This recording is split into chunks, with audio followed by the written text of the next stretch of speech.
Hi everyone, welcome to practice mock. कैसे हैं आप सभी? आई होप अच्छे होंगे और अगर तैयारी भी काफ़ी अच्छी तरीके से चल रही होगी। तो हम सब्जेक्ट वर्ब एग्रीमेंट डिस्कस कर रहे थे। लास्ट सेशन में भी हमने ये टॉपिक डिस्कस किया था। कुछ कॉन्सेप्ट्स रह गए थे जो हम इस सेशन में कंप्लीट कर लेंगे। ठीक है, तो ये जो सारे कॉन्सेप्ट्स है ये हमने देख लिया था। यहाँ से हम आज का सेशन स्टार्ट करेंगे और हमारा जो पहला कॉन्सेप्ट है सब्जेक्ट वर्ब एग्रीमेंट का, वो है ये मोर देन वन। ठीक है, अब अगर किसी सेंटेंस में मोर देन वन आता है तो आपको सिंगुलर नाउन, एक मिनट, हाँ, सिंगुलर नाउन और सिंगुलर वर्ब यूज़ करनी है। ठीक है, जैसे हम देख सकते हैं यहाँ पे कि मोर देन वन यूज़ हुआ। नाउन कौन सी है? सिंगुलर है, पर्सन है, एक है पर्सन, सिंगुलर नाउन। ठीक है, और फिर वर्ब क्या है? हैज़ रिकमेंडेड है। हैज़ क्या होता है? ये भी सिंगुलर वर्ब है, ये सिंगुलर नाउन है, ये सिंगुलर वर्ब है। तो हम देख सकते हैं कि जब भी मोर देन वन यूज़ हो, हमेशा उसके बाद जो नाउन आएगी वो सिंगुलर होगी, जो वर्ब आएगी वो भी सिंगुलर होगी। यानी मोर than one person has recommended this restaurant for its delicious food. मतलब सेंस प्लूरल का ही दे रहा है कि एक से ज़्यादा लोगों ने रिकमेंड किया है इस रेस्टोरेंट को, बट स्ट्रक्चर जब भी मोर देन वन का हो तो नाउन और वर्ब दोनों ही आपको सिंगुलर यूज़ करनी है।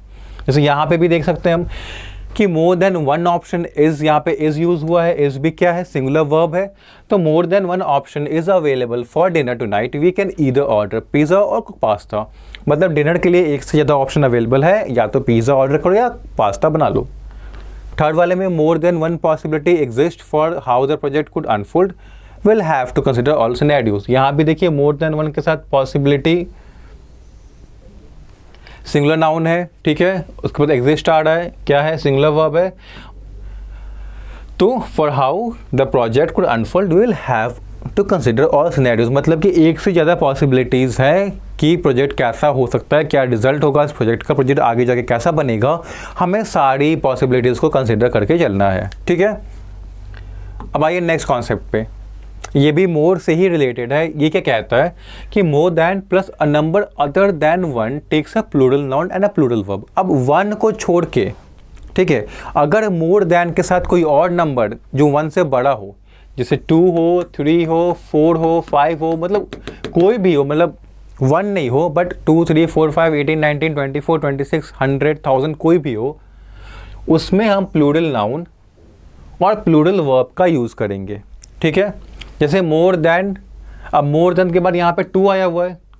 ठीक है, तो क्या हुआ? प्लूरल नाउन आ गया, प्लूरल वर्ब आ गई कि more then 2 cats Rome the neighbourhood every night. मतलब नेबर हर रात 2 से ज़्यादा बिल्लियाँ नेबरहुड में घूमती हैं। फिर क्या? मोर देन 4 बुक्स। मोर देन के बाद कौन सा नंबर आया? 4 आया, तो फिर नाउन क्या आ गया? प्लूरल नाउन आ गया। वर्ब क्या आ गया? प्लूरल वर्ब आ गया कि more than 4 books lie scattered on the coffee table waiting to be read. मतलब 4 बुक्स से ज़्यादा, बुक्स में भी 5 है, 6 है, वो स्कैटर्ड है, मतलब कि कॉफी टेबल पर छितरी पड़ी है और बस वेट करिए कोई उनको आके पढ़ ले। ठीक है, more than 4 languages are spoken fluently by the talented polyglot. जो टैलेंटेड पॉलीग्लॉट है, अब पॉलीग्लॉट कौन होता है? जो फॉरेन काफ़ी सारी लैंग्वेजेस बोल पाता है। तो जो टैलेंटेड पॉलीग्लॉट है वो 4 लैंग्वेजेस से ज़्यादा लैंग्वेज बोल पाता है बहुत अच्छी तरीके से। फ्लुएंटली मीन्स क्लियरली, बहुत अच्छी तरह से। तो मोर देन के बाद कौन सा नंबर आया? यहाँ पे भी 4 आ गया है, तो प्लूरल नाउन यूज़ हुई, लैंग्वेजेस, प्लूरल वर्ब यूज़ हुई, आर। ठीक है, तो मोर देन के साथ अगर 2, 3, 4, 5 कोई भी नंबर हो, 1 नहीं होना चाहिए। अगर ये सीन है तो आप यूज़ करेंगे प्लूरल नाउन और प्लूरल वर्ब। ठीक है, आइए नेक्स्ट कॉन्सेप्ट पे, जो कहता है कि मोर के साथ अगर प्लूरल नाउन लगा है, उसके बाद देन वन आया है, तो भी प्लूरल वर्ब का यूज़ होगा। जैसे मोर लगा, फिर प्लूरल नाउन आई चैलेंजेस, फिर आया देन वन। ठीक है, ये बन गया, ये कंस्ट्रक्शन बन गया ना। मोर है, प्लूरल नाउन है और देन वन है। इसके बाद वर्ब कौन सी आ गई? प्लूरल आ गई। ठीक है, यानी कि more challenges than one arise when starting a new business. मतलब जब भी हम कोई नया बिजनेस स्टार्ट करते हैं तो एक से ज़्यादा चैलेंजेस, मतलब एक से ज़्यादा परेशानी, ऑब्स्टिकल कह सकते हैं, वो आ जाती है, सामने खड़ी हो जाती है। ठीक है, यहाँ भी वही है, मोर मूवीज़ दैन वन। हम देख सकते हैं मोर लगा, ठीक है, फिर प्लूरल नाउन आई, मूवीज़ आई, फिर दैन वन आया, तो वर्ब क्या यूज़ किया हमने, प्लूरल वर्ब, कि more movies than one are being filmed in the city this month, मतलब एक मिनट, हाँ ठीक है, एक से ज़्यादा मूवीज़ इस सिटी में फिल्म हो रही है, मतलब एक से ज़्यादा मूवीज़ की शूटिंग इस सिटी में हो रही है, ठीक है। यहाँ भी मोर प्रोजेक्ट्स दैन वन है, मोर आया, फिर प्लूरल नाउन नहीं, प्रोजेक्ट्स आया, फिर दैन वन आया। Compete for my attention at work, मतलब जो पर्सन है उसके पास वर्क, जो जहाँ पे वो वर्क करता है वहाँ पे इसके पास बहुत सारे प्रोजेक्ट्स हैं और इसको देखना है कि कौन सा प्रोजेक्ट को कितने प्रायोरिटाइज करना चाहिए, कि सारे प्रोजेक्ट्स इंपॉर्टेंट है और सभी अटेंशन डिमांड कर रहे हैं इससे, ठीक है। तो यहाँ भी वही स्ट्रक्चर था, कंस्ट्रक्शन थी, मोर प्रोजेक्ट्स दैन वन, तो हमने कम्पीट यूज़ किया, प्लूरल वर्ब, ओके। अब 11, the construction a number of plus plural noun takes a plural verb. अब अ नंबर ऑफ लिखा हो किसी में, अ नंबर ऑफ, तो उसके बाद नाउन क्या रहेगी, प्लूरल रहेगी, वर्ब भी क्या होगा, प्लूरल होगा। जैसे अ नंबर ऑफ एम्प्लॉयज़, ठीक है, वर्क, अब वर्क क्या है, प्लूरल वर्ब है। रिमोटली फ्रॉम होम, मतलब एक बहुत ज़्यादा, अ नंबर ऑफ का मतलब क्या होता है, बहुत सारे, हमें नहीं पता कितने पर बहुत सारे हैं, तो बहुत सारे एम्प्लॉयज़ ऐसे हैं जो कि घर से काम कर रहे हैं। A number of cars line up at the drive-thru for morning coffee, तो a number of के बाद प्लूरल नाउन आई हुई है, तो लाइन अप क्या है, प्लूरल वर्ब भी तो है, मतलब कि बहुत सारे कार्स ड्राइव थ्रू के पास कतार में खड़े हो जाते हैं मॉर्निंग कॉफ़ी के लिए। ड्राइव थ्रू मतलब एक रेस्टोरेंट होता है जहाँ पे आप कार के थ्रू ही, जैसे एक रेस्टोरेंट है यहाँ पे आप कार लेके आए और कार के थ्रू ही आपने ऑर्डर कर दिया, आपको कार से बाहर निकलने की ज़रूरत नहीं है, यहाँ पे आपको ऑर्डर मिल गया, तो ये ड्राइव थ्रू होता है। तो क्या कहना चाह रहा है कि बहुत सारी कार से कतार में खड़ी रहती है ड्राइव थ्रू पे मॉर्निंग कॉफ़ी के लिए। A number of books sit untouched on the library shelves, a number of के बाद प्लूरल नाउन आई, तो प्लूरल वर्ब हमने यूज़ की, सिट, मतलब कि बहुत सारे बुक्स ऐसी रखी पड़ी है, खड़ी हैं सेल्फ्स पे, ठीक है, अनटच मतलब किसी ने उन्हें पढ़ा नहीं है अभी तक। तो ये जब भी अ नंबर ऑफ यूज़ होगा तो आप यूज़ करेंगे प्लूरल नाउन को। अब अगर द नंबर ऑफ आ गया, अगर द नंबर ऑफ है फिर प्लूरल नाउन है, तो आप क्या करेंगे, सिंगुलर वर्ब का यूज़ करेंगे। जैसे the number of students in the classroom fluctuates daily, fluctuates क्या है, सिंगुलर वर्ब है। द नंबर ऑफ है, द लगा है, the number of students classroom में क्या है, फ्लक्चुएट्स कर रहे हैं, मतलब कि जो नंबर है स्टूडेंट्स का ये नंबर फिक्स्ड है। देखिए अ नंबर ऑफ में क्या होता है, नंबर हमें नहीं पता होती है, वो कितनी भी हो सकती है, बट द नंबर हो में एक फिक्स नंबर होती है, वो पता होती है, इसीलिए इसके साथ सिंगुलर वर्ब यूज़ करते हैं। और जो नंबर है कैसे 40 है, 40 नंबर ऑफ स्टूडेंट्स है, वो फ्लक्चुएट करते हैं, मतलब किसी दिन 30 आते हैं, किसी दिन 35 आते हैं, किसी दिन 20 ही आते हैं, तो ऊपर नीचे होती रहती है। वैसे ही the number of visitors to the museum varies depending on the exhibition. अब म्यूजियम है तो म्यूजियम में एक सेट नंबर ऑफ विजिटर ही आ सकते हैं, इनडेफिनेट नंबर ऑफ विजिटर्स तो नहीं आ सकते हैं। अब वो जो नंबर ऑफ विजिटर्स हैं वो वैरी करते हैं। अब एग्जीबिशन कौन सा लगा है उस पर, कभी जैसे अगर विजिटर्स का नंबर 100 है, एक म्यूजियम 100 विजिटर्स अपने में रख सकती है, तो कभी 80 आ रहे हैं, कभी 20 ही आ रहे हैं, कभी 50 आ जा रहे हैं, तो ये सेंस है। तो यहाँ भी द लगा है, the number of visitors in the museum, यहाँ पे भी सिंगुलर वर्ब लग गई वैरीज। ठीक वहीं पे the number of errors in the code decreases with each debugging session, मतलब जो कोड में जो नंबर ऑफ एरर्स है वो हर डिबगिंग सेशन के बाद कम हो रहे हैं। लाइक कोड था, एक सॉफ्टवेयर का कोड था, उसमें 10 एरर्स थे, जितने बार डिबगिंग सेशन हो रहा है जिसमें एरर को चेक किया जाता है और उसे करेक्ट किया जाता है, तो एरर्स कम हो रहे हैं। पहले 10 थे, अब 10 से क्या 9 हो गए, फिर 8, 7, 6, फिर एक टाइम पे एरर फ्री हो जाएगा कोड। तो द नंबर ऑफ के साथ प्लूरल नाउन यूज होती है और वर्ब कौन सा यूज होता है, सिंगुलर वर्ब। अब क्या one of the plus plural noun takes a singular verb. अब वन ऑफ द लगा है, वन ऑफ द, उसके बाद प्लूरल नाउन आई हुई है तो सिंगुलर वर्ब यूज होगी। वन ऑफ द, ठीक है, plural noun students in the class always arrives early. अब वन ऑफ द का मतलब क्या है कि एक पूरा ग्रुप है स्टूडेंट्स का, जिसमें समझ लीजिए 30 स्टूडेंट्स है। वन ऑफ द मतलब इसमें से एक, ठीक है, इसमें से जो एक है वो हमेशा क्लास में जल्दी आता है, तो एक की ही बात हो रही है। वन मतलब एक, तो उस स्टूडेंट्स में से एक स्टूडेंट जो है वो क्लास में जल्दी आता है, तो वन ऑफ द स्टूडेंट्स, क्योंकि पूरा ग्रुप है, ग्रुप में बहुत सारे स्टूडेंट्स हैं तो स्टूडेंट्स लिखा हमने, क्योंकि ग्रुप हमेशा तो ग्रुप में तो प्लूरल चीज़ें ही रहती हैं, बट उनमें से एक है तो एक के लिए सिंगुलर। तो one of the student in the class always arrives early, ठीक है। One of the cars in the parking lot has a flat tyre. Cars है, बहुत सारी कार्स हैं, ठीक है, 1 2 3 4 5 6 कार है, उसमें जो 3 नंबर की कार है, यानी जो 1 है, एक कार है, उसका फ्लैट टायर मतलब उसकी टायर जो है पंक्चर्ड है। तो वन ऑफ द के साथ प्लूरल नाउन आया कार्स और वर्ब जो है वो भी प्लूरल वर्ब आई, जैसे यहाँ पे प्लूरल वर्ब आई हुई थी। अब one of the books on the shelf catches my I every time I walk by.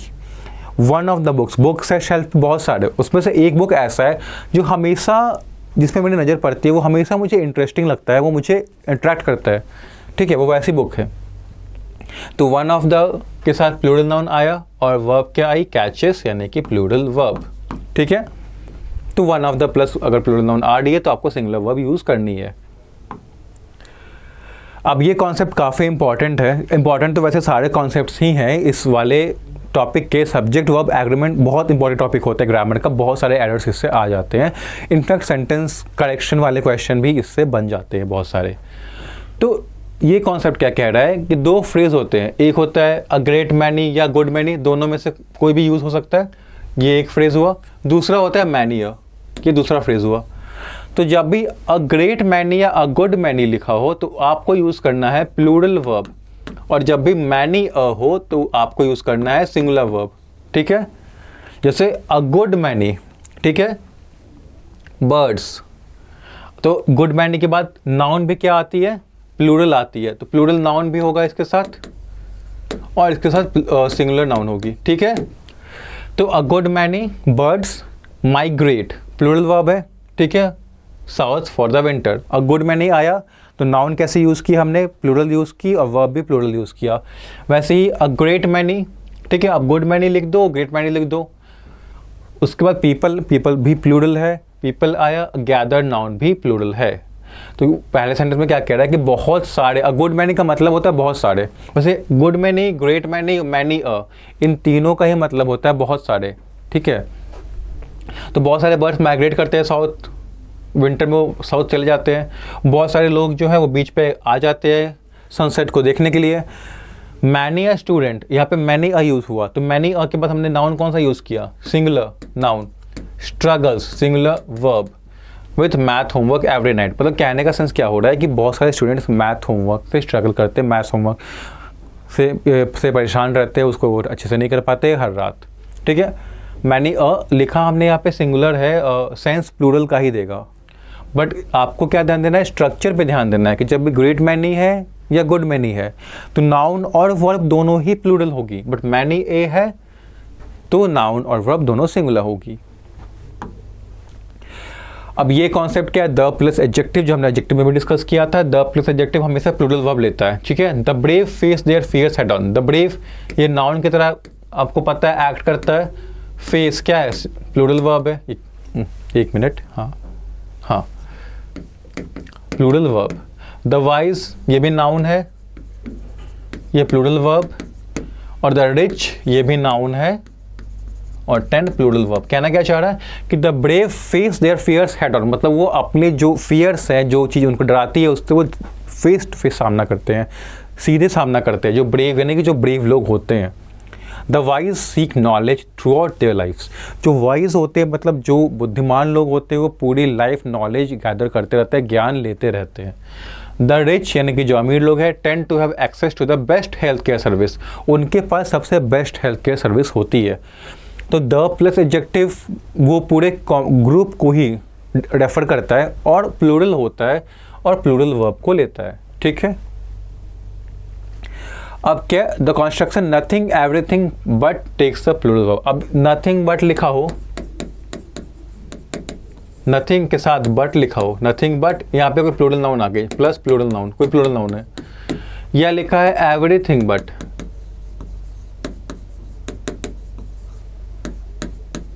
Everything but, और नाउन क्या आ गई है, प्लूरल नाउन आ गई है, तो इसके बाद वर्ब भी प्लूरल होगी, ठीक है। जैसे नथिंग बट लाफ्टर इकोज, हाँ,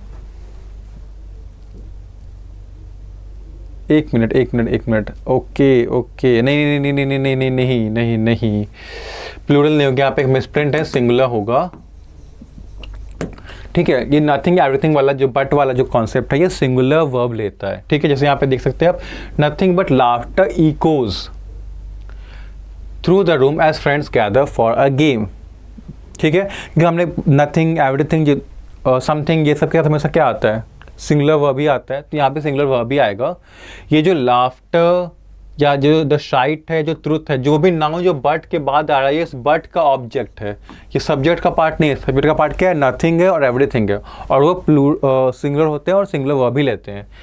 ठीक है, कहने का सेंस क्या है कि nothing but laughter echoes through the room as friends gather for a game night, मतलब कि हंसी के अलावा कुछ नहीं। नथिंग का मतलब कि उसके अलावा कुछ नहीं, तो हंसी के अलावा कुछ नहीं पूरे रूम में फैला होता है जब फ्रेंड्स मिलते हैं गेम नाइट पे। वैसे ही उस ब्यूटीफुल सनसेट का जो नज़ारा होता है उसके अलावा कुछ नहीं है जो कि उस पर्सन को शांति पहुंचाता है। Nothing but the sight of a beautiful sunset over the horizon brings me peace. ठीक है, एवरीथिंग बट के साथ भी सेम सेंस है। एवरीथिंग बट के साथ भी आपको सिंगुलर वर्ब यूज़ करनी है। Everything but the truth seems to be coming out of stories. अब एवरीथिंग बट का मतलब होता है कि इसको छोड़ के सब कुछ, मतलब सच्चाई को छोड़ के सब कुछ है उसके स्टोरी में, बस सच्चाई नहीं है। ठीक है, तो अगर नथिंग या एवरीथिंग के बाद बट है तो आपको हमेशा ये गलत है, सिंगुलर वर्ब का ही यूज़ करना है। जैसे कि आप देख सकते हैं यहाँ पे ये सिंगुलर वर्ब है, ये भी सिंगुलर वर्ब है ब्रिंग्स, और यहाँ पे भी ये सिंगुलर वर्ब है। ठीक है, तो सिंगुलर वर्ब ही आप यूज़ करेंगे। ओके, अभी लास्ट कॉन्सेप्ट है, ये क्या कह रहा है कि अगर दो नाउन यूज़ हो रहे हैं एक सेंटेंस में, और दो नाउन में से अगर एक नाउन के पहले आर्टिकल है दूसरे नाउन के बाद नहीं है तो आपको सिंगुलर वर्ब यूज़ करना है, और अगर दोनों नाउन के साथ आर्टिकल है तो आपको प्लूरल वर्ब यूज़ करना है। ठीक है, कहने का मतलब क्या है, यहाँ पे देखिए, the producer and director of the movie has arrived on the stage. दो नाउन है, पहला नाउन क्या है? प्रोड्यूसर, दूसरा क्या है? डायरेक्टर। दो नाउन हो गए, आर्टिकल किसके साथ लगा हुआ है? बस इसके साथ, इसके साथ आर्टिकल नहीं है, तो वर्ब क्या हो गई? सिंगुलर वर्ब हो गई। क्यों? क्योंकि ये जो दो पर्सन है ये सेम है। ठीक है, जब हम एक के साथ आर्टिकल लगाते हैं द प्रोड्यूसर एंड डायरेक्टर, मतलब कि एक ही पर्सन वो प्रोड्यूसर भी है वो डायरेक्टर भी है, उस मूवी का वो स्टेज पे आ चुका है। लेकिन अगर हम दोनों के साथ लगा दे the article, the producer and the director of the movie have, तो यहाँ पे क्या आ जाएगा? प्लूरल वर्ब आ जाएगी, हैव। क्यों? क्योंकि अब प्रोड्यूसर अलग पर्सन है, डायरेक्टर अलग पर्सन है, दो पर्सन है, दोनों ही स्टेज पे आ गए हैं। तो यही डिफरेंस होता है कि अगर आप एक आर्टिकल एक नाउन के साथ लगाते हो और दूसरा नाउन बिना आर्टिकल के है तो उसका मतलब कि दोनों एक ही पर्सन है। बट अगर दोनों के लिए आर्टिकल लगा है तो दोनों अलग अलग पर्सन है, तो आप पर्सन के अकॉर्डिंग वर्ब यूज़ करोगे। अगर पर्सन एक ही है तो सिंगुलर यूज़ करोगे, पर्सन एक से ज़्यादा है तो प्लूरल वर्ब यूज़ करोगे। तो ये सेशन यहीं पे ख़त्म होता है सब्जेक्ट वर्ब एग्रीमेंट का। अगले सेशन में हम एक और टॉपिक डिस्कस करेंगे। तब तक के लिए आपने जितना भी सीखा उसको रिवाइज कर लो, उससे रिलेटेड जितने क्वेश्चंस है वो करो, कोई डाउट्स है आप कमेंट सेक्शन में पूछो, और मैं आपसे अब मिलूँगा नेक्स्ट सेशन में। तब तक के लिए keep practicing, keep studying, all the best and thank you.